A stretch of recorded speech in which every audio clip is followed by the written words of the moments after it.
18h, heure locale du Caire. Bonsoir et bienvenue à ce deuxième journal en langue française pour aujourd'hui. Nos émissions en langue française reprennent et se poursuivront jusqu'à 20h, heure locale. Le journal vous sera présenté ce soir par Hani Farag et moi-même Mahal Mahdi. Hani, bonsoir. Bonsoir Maha, bonsoir tout le monde. Bienvenue chers téléspectateurs. Et tout de suite, les principaux titres. Les informations en détail. Le président des Émirats arabes unis, Cheikh Mohammed bin Zayed, a accueilli le président Abdel Fattah el-Sisi à l'aéroport international d'Abu Dhabi. Les deux dirigeants ont discuté des situations régionales, exprimant leur satisfaction face à l'annonce d'un cessez-le-feu à Gaza. Ils ont souligné l'importance de mettre en œuvre cet accord afin de protéger les vies palestiniennes. Les deux leaders ont également abordé la question des échanges de prisonniers et des détenus. De son côté, le cheikh Mohammed bin Zayed a salué les efforts de l'Égypte pour protéger les habitants de Gaza et alléger leurs souffrances. Les deux parties ont évoqué les développements au Liban et exprimé leur soutien à l'élection du président Joseph Aoun, espérant que cette élection contribuerait à rétablir la stabilité. La situation au Soudan, en Libye, au Yémen et en Somalie a également été abordée.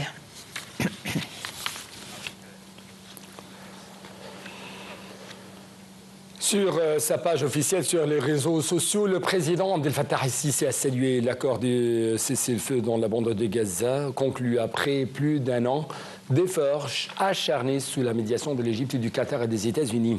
Le chef de l'État a souligné l'importance d'accélérer l'acheminement de l'aide humanitaire à la population de Gaza pour répondre à la situation catastrophique actuelle, sans aucune entrave, jusqu'à ce qu'une paix durable soit établie à travers la solution en deux États. Cela permettrait à la stabilité, à la sécurité et au développement de prévaloir dans la région. Monsieur le Président a également affirmé que l'Égypte resterait fidèle à ses engagements partisans d'une paix juste et défenseur des droits légitimes du peuple palestinien.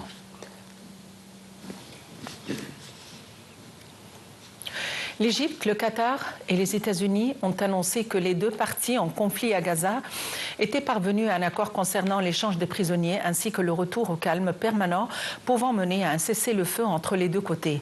Les trois pays ont ajouté que cet accord entrera en vigueur le 19 janvier 2025.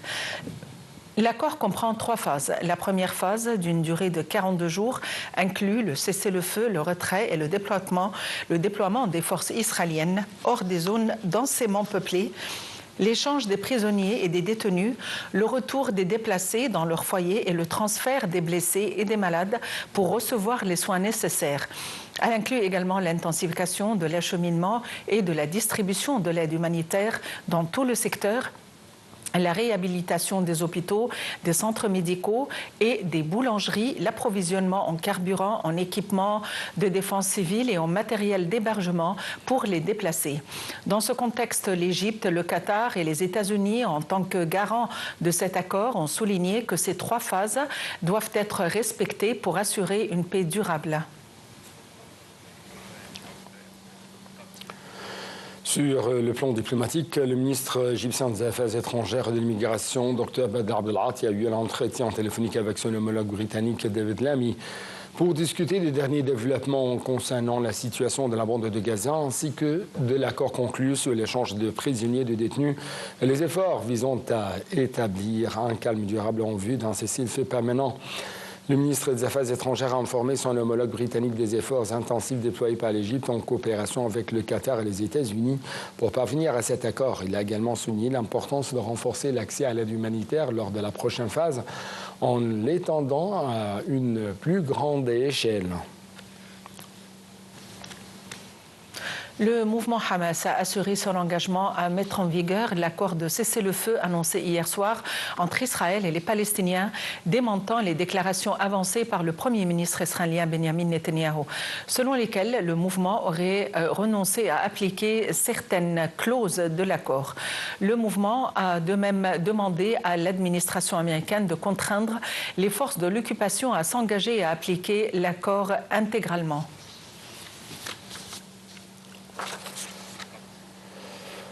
Les autorités de l'occupation israélienne ont accusé le mouvement Hamas de ne pas mettre en œuvre certaines clauses de l'accord de cessez-le-feu conclu entre les deux parties. Le Premier ministre israélien Benjamin Netanyahu a déclaré qu'il n'y aurait pas de réunion du cabinet israélien sans l'assurance par les médiateurs de l'engagement du mouvement Hamas à remplir ses obligations stipulées par l'accord. Selon la version du Premier ministre israélien, le Hamas aurait renoncé à appliquer l'accord conclu entre Israël et les Palestiniens dans une tentative de faire de pression sur Israël. Entre-temps, des dizaines d'activistes de l'extrême droite israélienne ont manifesté contre l'accord d'échange des prisonniers, le qualifiant d'accord dangereux. Ils ont également bloqué l'entrée de Jérusalem. En effet, plusieurs ministres de l'extrême droite au sein du cabinet israélien se sont opposés à la conclusion de cette trêve avec les Palestiniens. Selon le ministre israélien de la Sécurité, Itamar Ben-Gvir, cet accord est qualifié de catastrophique. Pour sa part, le ministre des Finances, Bezalel Smotrich, a dénoncé un accord dangereux et a affirmé que les ministres de son parti voteraient contre.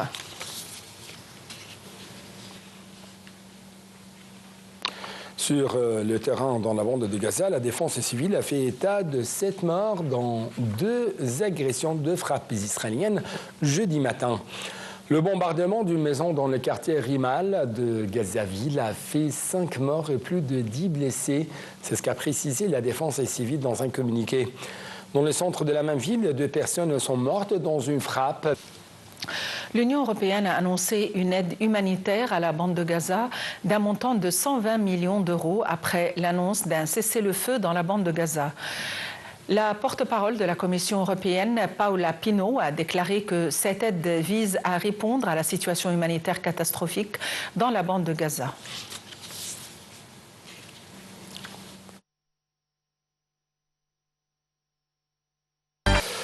Au Liban, le Premier ministre libanais Nawaf Salam a entamé ses consultations pour former le nouveau cabinet ministériel dans le plus bref délai. Avant de démarrer ses consultations avec toutes les forces politiques afin de constituer le nouveau gouvernement, Nawaf Salam a affirmé qu'il tendait la main à tous les partis politiques pour sauver ce qu'il appelle notre pays en crise. De nombreux défis attendent le futur gouvernement de M. Salem, qui a promis d'ouvrir un nouveau chapitre en commençant par la consolidation de ces cessez-le-feu fragiles conclus fin novembre entre le Hezbollah et l'occupation israélienne après 2 mois de guerre ouverte. Salem a souligné que les principaux défis actuels consistent à gérer les conséquences de l'agression récente.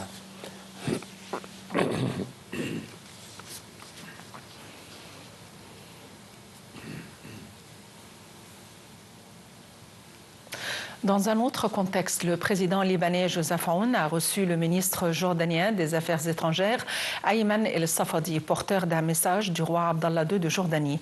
Lors de sa visite d'un jour au Liban, Ayman El-Safadi doit s'entretenir avec le président du Conseil des députés, Nabih Berri, ainsi qu'avec le nouveau chef du gouvernement, Nawaf Salem.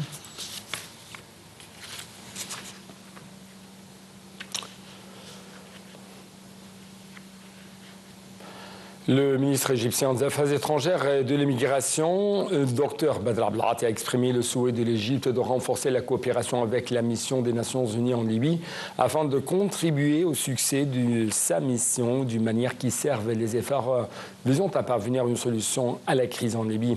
Ceci est intervenu lors d'une réunion entre Abdelghati et la chef par intérim de la mission des Nations Unies en Libye lors de sa visite qu'elle effectue actuellement au Caire. Abdelghati a souligné la poursuite des efforts de l'Égypte pour aider les parties libyennes à parvenir à un consensus visant à organiser des élections présidentielles et parlementaires, tout en insistant sur la nécessité du retrait de toutes les forces étrangères et les mercenaires de Libye. Le ministre des Affaires étrangères, de l'immigration, Badr Abdelghati, ainsi qu'un groupe de ministres soudanais ont salué les liens historiques qui unissent les 2 pays et la relation fraternelle étroite entre les 2 peuples. Ces déclarations ont été faites lors de la réunion collective qu'a tenue Abdel Hati à l'issue de sa visite à Port-Soudan en compagnie des ministres soudanais de la Santé, des Transports, de la Justice, des Finances et de la Planification. Abdel Hati et les ministres soudanais ont exprimé leur souhait de la tenue du deuxième forum des hommes d'affaires au Soudan dans un avenir proche afin de renforcer les relations économiques, commerciales et d'investissement entre les deux pays. De retour donc en Égypte où le Premier ministre Dr Moustapha Madbouli a réitéré le contrôle continuel des marchés égyptiens afin de s'assurer de leur stabilité de l'approvisionnement des différentes denrées de base. Madbouli s'est exprimé à l'occasion de la réunion hebdomadaire du Conseil des ministres à la nouvelle capitale administrative où il a assuré qu'il continue à encourager le secteur privé en vue de participer aux activités de l'économie égyptienne. Un certain nombre de dossiers nationaux et internationaux ont été également examinés lors de cette réunion. Dans ce contexte, le Premier ministre a salué l'accord d'une trêve entre Israël et le mouvement Hamas dans la bande de Gaza, assiégée et dévastée par la guerre déclenchée le 7 octobre 2023 par les forces d'occupation israéliennes. Aux États-Unis, la ville de Los Angeles, ravagée par plus d'une semaine d'incendie, a bénéficié d'un peu de répit mercredi avec une accalmie des vents qui attise les flammes, qui ont fait au moins 24 morts dans la deuxième ville du pays. Hier, avec une accalmie des vents, Los Angeles, ravagé par plus d'une semaine d'incendie, a bénéficié d'un peu de répit hier avec une accalmie des vents qui attise les flammes qui ont fait au moins 24 morts dans la deuxième ville des États-Unis. Les pompiers tentent toujours de contenir ces incendies qui pourraient être les plus coûteux jamais enregistrés aux États-Unis avec un bilan désormais estimé à 275 milliards de dollars. Les dégâts sont considérables, plus de 12 000 habitations, autres bâtiments et véhicules ont été détruits ou endommagés et des quartiers entiers rasés. Et des milliers de personnes restent déplacées. La situation connaîtra une nette amélioration cette nuit et jeudi, même si elle restera préoccupante dans certaines zones, a déclaré un responsable des services météo américains, ajoutant toutefois que le début de la semaine prochaine pourrait être plus sec. Les deux principaux foyers qui ont ravagé le quartier UP de Pacific Palisades et la cité d'Altadena parcourent plus de 16 000 hectares au total, couvre encore mercredi. Les opérations de soutien à la population se multiplient, les autorités proposant toutes sortes de facilités, du remplacement de permis de conduire au remboursement de factures d'hôtel. Les autorités fédérales ont lancé une enquête visant à déterminer les causes de ces incendies qui font l'objet de nombreuses théories. Fin de ce journal. Merci de l'avoir suivi. À la prochaine. Merci, chers téléspectateurs. Et toujours, suivez-nous sur l'Internet international. Merci.